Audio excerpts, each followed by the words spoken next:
ప్రసన్నక్క గారికి, దరు అంజన్న గారికి, కార్యక్రమానికి విచ్చేసినటువంటి మా ఆడబిడ్డలందరికీ, అన్నదమ్ములందరికీ, పెద్దలందరికీ హృదయపూర్వకమైనటువంటి అభినందనలు, నమస్కారాలు తెలియజేస్తూ, స్వాతంత్ర పోరాటం సందర్భంగా పూజ్య గాంధీజీ గారు అన్నటువంటి ఒక మాట, ఏ దేశమైనా ఏ సమాజమైనా అభివృద్ధి చెందాలి, ఆదర్శంగా నిలబడాలి అనంటే సమాజ హితాన్ని కాంక్షించి పనిచేసేటువంటి ఒక వర్గం ఉన్నటువంటి సమాజం అద్భుతమైనటువంటి ఆదర్శాలకు నిలయమవుతుంది అనేటువంటి ఆ మహానుభావుని మాట నిజం చేస్తూ, వాళ్ళ కష్టార్జితంగా సంపాదించుకున్నటువంటి డబ్బు నుండి వాళ్ళు నిరంతరం వాళ్ళదైనటువంటి సేవలు జీవితాన్ని గడుపుతూనే అదనంగా సమాజానికి మా నుండి ఏదన్నా సహకారం అందించబడాలనేటువంటి తపనతో అనేక మంది ఔత్సాహికులైనటువంటి మా ఆడబిడ్డలు, అన్నదమ్ములు నింగి నేల మేము సైతం అనేటువంటి సంస్థను స్థాపించి అద్భుతమైనటువంటి సేవ చేస్తున్నటువంటి సందర్భంగా ప్రతి సందర్భంలోనూ నాకు అవకాశం ఇచ్చి నన్ను ఆహ్వానిస్తున్నటువంటి సంఘ ప్రతినిధులకు, కార్యక్రమానికి విచ్చేసినటువంటి ప్రతి ఒక్కరికి పేరు పేరున హృదయపూర్వకమైనటువంటి అభినందనలు, ధన్యవాదాలు మరొక్కసారి తెలియజేసుకుంటా ఉన్నాం. ఇక దరు అంజన్న గారికి ఈరోజు స్వర్గీయ శ్రీకాంతాచారి గారి స్మారక పురస్కారాన్ని ఇవ్వడం, అంజన్న గారి గురించి మీ అందరికీ కూడా తెలుసు. సమాజ హితం కోసం, సామాజిక మార్పు కోసం విప్లవోద్యమంలో అపురూపమైనటువంటి పాత్ర పోషించినటువంటి గొప్ప వ్యక్తులలో వారొకరు. అటువంటి వారికి ఈరోజు శ్రీకాంతాచారి గారి స్మారక పురస్కారాన్ని ఇస్తున్నాం. శ్రీకాంతాచారి, కేసీఆర్ ఈ ఇద్దరు కూడా ఎటువంటి వాళ్ళ గురించి చెప్పాల్సినటువంటి అవసరం లేని మహానుభావులు. తెలంగాణ రాష్ట్ర సాధన జరగాలి, 1956లో తెలంగాణ ప్రజల అభీష్టానికి వ్యతిరేకంగా ద్రోహం చేసి కలిపినటువంటి తెలంగాణలో 56 నుండి 2014 వరకు నీళ్లు, నిధులు, నియామకాలతో పాటు మన గడ్డ మీద మనం పరాయీకరణ, పరాయి వాళ్ళొచ్చి తెలంగాణ వాళ్ళను ఆక్రమించుకొని మన భాషను, మన యాసను, మన పండగను, మన సంస్కృతిని, మన సాంప్రదాయాలను, చివరికి మన పేర్లను వెక్కిరించేటువంటి పరిస్థితి. ఏదో సినిమాలో మీ అందరికీ తెలుసు, నీదేం పేరు అంటే నా పేరు యాదగిరి, నీదే ఊరు అంటే నాది భువనగిరి, నువ్వేం పని చేస్తావంటే దాదాగిరి అని రాసింది. ఎవడు వాడు ఈ సంస్కృతి మీద, ఈ పేర్ల మీద? మన దగ్గర యాదన్న ఉంటాడు, సైదన్న ఉంటాడు, జానమ్మ ఉంటాడు, కుమరయ్య ఉంటాడు, ఎల్లయ్య ఉంటాడు. వేరే ప్రాంతంలో ఏముంటారు? నూకరాజులు ఉంటారు, ఇంకా రకరకాల బుల్లబ్బాయిలు ఉంటారు. అంటే వాళ్ళ పేర్లు వాళ్ళకు గొప్ప అయినప్పుడు మన పేర్లను కించపరచడం అనేది అన్యాయం. కాబట్టి దీన్ని చూసినటువంటి కేసీఆర్ గారి నాయకత్వంలో మేమందరం కూడా ఉద్యమాన్ని ప్రారంభించి ముందుకు తీసుకుపోతున్నటువంటి సందర్భంలో కేసీఆర్ గారు ఆమరణ నిరాహార దీక్ష నిర్ణయం తీసుకుంటే ఆ రోజు జరిగినటువంటి దుర్మార్గాన్ని సహించలేక శ్రీకాంతాచారి చేసినటువంటి త్యాగం ఈ జాతి చరిత్రనే మార్చింది అనేటువంటి విషయాన్ని మనం చేస్తా ఉన్నాం. చాలామంది అలవోకగా ఈ భూప్రపంచంలో, ఈ సృష్టిలో మనిషి ప్రాణం కంటే విలువైనది ఏది లేదు. మనమందరం దిక్కు ఎండాకాలం సాయంకాలం 6 గంటలు అయిందంటే బయట మనకి లానున్నా, చెట్టున్నా, దాని కింద ఓ కుర్చేసుకొని కూర్చుంటాం, చదువుకుంటానో మాట్లాడుకుంటాను. ఈలోగా దోమలు వస్తాయి, కరుస్తూ ఉంటాయి.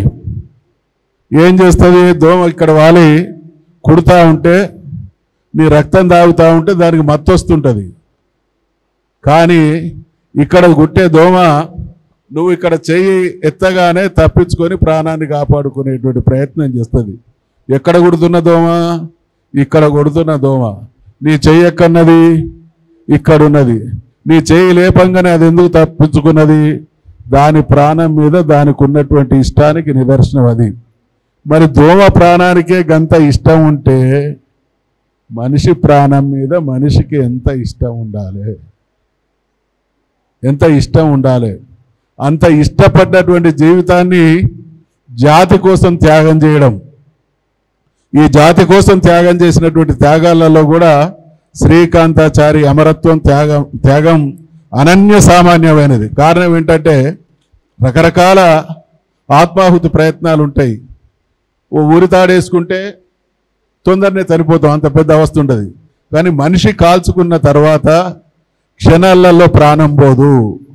ఆ మనిషి 2-3 రోజులు నరక యాతన అనుభవించి చివరికి ప్రాణం పోతుంది. అంటే తెలంగాణ జాతి నేను పడేటువంటి క్షోభ కన్నా, నేను పడేటువంటి ఆవేదన కన్నా, నేను పడేటువంటి బాధ కన్నా 60 సంవత్సరాలు చాలా ఘోరమైనటువంటి బాధ పడుతున్నది.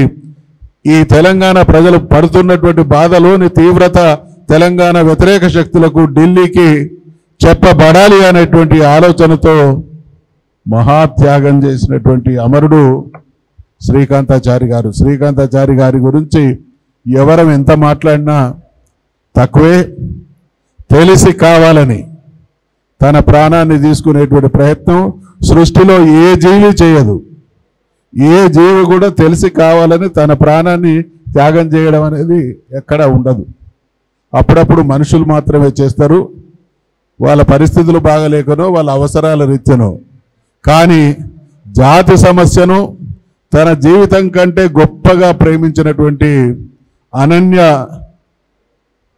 తెలంగాణ భక్తుడు శ్రీకాంతాచారి కాబట్టి ప్రాణ త్యాగానికి పాల్పడ్డాడు. ఆ మహానుభావుని ప్రతినిత్యం మనమందరం పుట్టలోన చెదలు పుట్టదా గిట్టదా. ఈరోజు తెలంగాణ జనాభా 4 కోట్లు. 50 సంవత్సరాల తర్వాత ఇది 10 కోట్లకు పోతుంది. 100-200 సంవత్సరాల తర్వాత ఓ 50 కోట్లకు పోతుంది. కానీ తెలంగాణ ఎన్ని రేట్లు పెరిగినా, ఎన్ని వందల సంవత్సరాలున్నా మీనా పేరు దలిసిటోడు భూమి మీద ఒక్కడుండడు. శ్రీకాంతాచారి పేరు తరతరాలు యుగ యుగాలు స్మరించబడుతూనే ఉంటుంది. అటువంటి మహానుభావుని పేరిట ఒక కార్యక్రమాన్ని నింగే నేల, అందుకనే నేను మొదటి వ్యాఖ్యానంలోనే చెప్పడం జరిగింది, సమాజంలో జరిగేటువంటి మంచికి మేము తోడు కావాలనేటువంటి ఆలోచన కొందరికి మాత్రమే ఉంటుంది. చాలామందికి ఏముంటుందంటే మీ ఇంటికి వస్తే ఏమిస్తావు, మా ఇంటికి వస్తే ఏం తెస్తావు అని ఉంటుంది.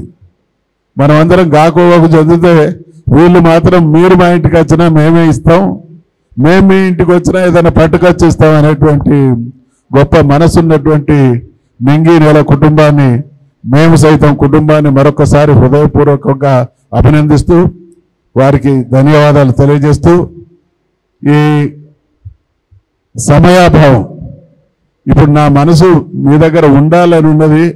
కానీ నా పరిస్థితి ఎప్పుడు హైదరాబాద్లో దాటాలి, వరంగల్ దాటాలి, భూపాలపల్లి పోవాలి, 20-30 పెళ్లిళ్ళల్లో ప్రధాన అటెండ్ కావాలి అనేటువంటి ఆలోచన ఆదుర్త ఉంది. కాబట్టి మరొకసారి నింగి నెల ఏ కార్యక్రమం ఏర్పాటు చేసినా ఇంకొకసారి ఇటువంటి హడావుడు లేకుండా నిదానంగా వస్తా అనేటువంటి విషయాన్ని సారి మా అంజన్న గారి మాతృమూర్తి, ఒక గొప్ప వ్యక్తిని మన తెలంగాణకు అందించినటువంటి అంజన్న గారి మాతృమూర్తి కూడా దివంగతురాలైనటువంటి విషయం తెలిసింది.